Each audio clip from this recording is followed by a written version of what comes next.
Hey basketball guys, we have news. Let's go to more Los Angeles Lakers news, but first don't forget to subscribe to the channel and leave your like. Manager Rob Pelinka will have to accept the idea of signing a big center, and in addition to NBA fans and analysts, the Lakers players themselves have already stated that the team needs a center with size.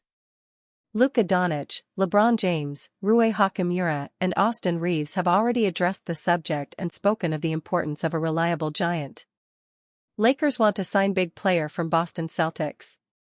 Targeting a well-rounded frontcourt contributor in the offseason is a must for the Los Angeles Lakers. If Los Angeles wants to keep Luka Doncic happy, it could acquire an NBA champion Boston Celtics forward who can perform on both ends. The Dallas Mavericks have already attempted to build their team around the combination of Luka Doncic and Kristaps Porzingis, Lake Show Life's Sviatoslav Ravanchuk wrote Sunday. They failed. However, there is enough difference between how the dynamic could work this time around to offer reason for the Lakers to at least keep tabs on the availability of the Celtics center during the summer of 2025. Porzingis, theoretically, ticks a lot of boxes for the Lakers on both the offensive and defensive end. The Latvian big man can attack the rim, space the floor, and protect the paint. Those are three areas in which the Lakers could use a boost. However, that theory is quickly challenged by the practice of having already seen the pair of Doncic and Porzingis fail to mesh together in Dallas. The hope here comes from how the 7-footer has grown and adapted over the years. Doncic and Porzingis played together for 2.5 seasons in Dallas before the Mavericks traded Porzingis, a former number 4 overall pick, to the Washington Wizards in 2022. Porzingis has always been an outstanding NBA talent, but from a team success standpoint, he didn't thrive until he joined the Celtics before the 2023-24 campaign. Although the ex-Knicks phenom was sidelined for most of the playoffs due to injuries last year, he contributed when healthy. In Game 1 of the NBA Finals against the Mavericks, Porzingis showcased his valuable pick-and-pop ability, above-average basketball IQ when getting defended by smaller opponents, and timely shot blocking. Porzingis finished with 20 points on 61.5% field goal shooting, 50% three-point shooting, and 3 blocks in a tone-setting 107-89 victory. Although injuries and shooting efficiency in the postseason, 35.8% from the field and 11.8% from deep, have been problematic for the 2018 All-Star this year, he possesses all the offensive qualities the Lakers lack, making him a realistic trade target. With the Celtics likely considering parting with Porzingis in free agency to cut costs, Los Angeles should be prepared to present Boston with the most enticing trade package possible. Rui Hachimura really wants the Lakers to sign a center. After a postseason in which he played the majority of his minutes around the rim against the Wolves, Rui Hachimura really wants the Lakers to sign a center. While the playoffs were an overall disappointment for the Lakers, one of the bright spots was Rui Hachimura. The forward stepped up to the plate and played well in the series despite being tasked with often defending Rudy Gobert in the paint. With the Lakers relegated to exclusively small ball lineups, Hachimura, along with LeBron James and Dorian Finney-Smith, were tasked with battling on the boards and doing so unsuccessfully. That wasn't a result of a lack of effort but a lack of ability. After the Lakers' Game 5 loss to the Wolves in which Rudy Gobert dominated, Rui Hachimura spoke about the need for a center and rebounder during his exit interview, where he made it clear that he thought the team needed to make an addition. "We need somebody to get rebounds," Hachimura said. "I got to be one of them, of course. I can't just be face-to-face boxing out Gobert the whole game. I can't get a rebound. That's the whole thing. He's 7 feet 2 inches, with a 7 feet 5 inches wingspan, whatever. He's a big man.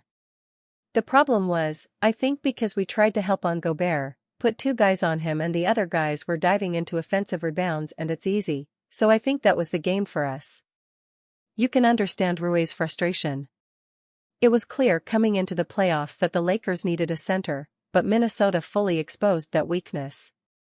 Jackson Hayes proved fairly quickly in the series that he was not going to be able to stay on the floor.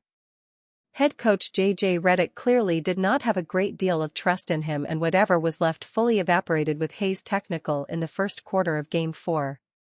That then left the Lakers without a playable center, forcing guys like Rui to step up. But, ultimately, no matter what they did or how hard they tried, you can't overcome the size difference that was glaringly evident in Game 5. The coaches trust me to put me in that situation, Hachimura said. I try to fight through that, but there's a limit to it. Like I said, that's all I can do is literally facing up, Gobert, and maybe I can tap the ball. I can't just go get rebounds like that. So it's tough, but that was our team situation this year and it is what it is. Hachimura sounds like someone who had understood that he was put in a no-win position, but also the team had no other solution. It's a byproduct of trading a center for a point guard mid-season. They had an excuse during the season, but that will no longer be the case after this offseason. During his own exit interview, President of Basketball Operations Rob Pelinka sounded like someone determined to find a solution to their lack of frontcourt options during the offseason. Hopefully for the sake of the Lakers and Rui, they find more than adequate solutions. Because I'd prefer not to give up another 20-20 game to Gobert ever again. Lakers get great news on Luka Doncic after private meeting. Luka Doncic is fully committed to the Lakers and is expected to sign an extension this offseason, according to reports. The Los Angeles Lakers have nothing to worry about Luka Doncic's long-term future as the Slovenian star is fully committed with the franchise, according to ESPN's Tim McMahon. I would be shocked if there's not some sort of extension this summer, and what that looks like. There's a lot of factors, with what I know of Luka, and I haven't talked to him directly about this, but talking to people who know Luka well, I think he wants to give the Lakers, he's fully committed to LA now, McMahon said on the Dan Patrick Show on Monday. His heart was broken, but he's fully committed now to the Lakers, and his goal now is to win championships with that franchise. Doncic is extension eligible starting August 2nd, and as he told ESPN's Malika Andrews in an interview before the playoffs, his loyalty is now with the Lakers and he intends to stay in Los Angeles. The new Lakers star is expected to sign an extension, according to The Athletic's Jovan Buha and Sam Amick. That fact might seem like a technicality to some, as Doncic is widely expected to commit to a long-term Lakers future at some point, Buha and Amick reported. The only mystery at this point is for how much and how long. ESPN's front office insider Bobby Marks sees Doncic signing a shorter deal than the 4-year, $229 million max extension the Lakers could offer. More likely, a 3-year, $165 million extension that includes a player option in the third year. The short-term extension allows Doncic to re-enter free agency sooner and potentially recoup the $345 million he lost when he was traded from the Mavericks, Marks wrote in his off-season guide for the Lakers. 2 days after the Lakers were eliminated in the postseason, Doncic was spotted leaving Craig's in West Hollywood with coach J.J. Redick and team president Rob Pelinka. NBA insiders Jake Fisher and Mark Stein reported that Doncic's business manager Lara Bess-Seeker also attended the private meeting. Redick's comments about getting into championship shape during his end-of-season press conference were seen as a veiled shot at Luka Doncic. I'll start with the offseason and the work that's required in an offseason to be in championship shape, Redick told reporters on Thursday. And we have a ways to go as a roster. And certainly, there are individuals who were in phenomenal shape. There are certainly other ones that could have been in better shape. That's where my mind goes immediately, is we have to get in championship shape. Get Up host Mike Greenberg and ESPN's NBA insider Brian Windhorst agreed that Redick was referring to Doncic, whose poor conditioning and off-court habits were reported as reasons why the Dallas Mavericks traded him. There isn't any question that he is talking directly to Luka Doncic there, right? Greenberg asked Windhorst. Yeah, Windhorst replied. I can see Nico Harrison sort of lighting a cigar, watching that press conference. Doncic missed 32 games this season, including 22 due to a nagging calf injury which he sustained while still in Dallas. In their 103-96 Game 5 loss to the Minnesota Timberwolves which ended the Lakers' season, Doncic hurt his back before halftime. J.J. Redick finishes 6th in Coach of the Year voting.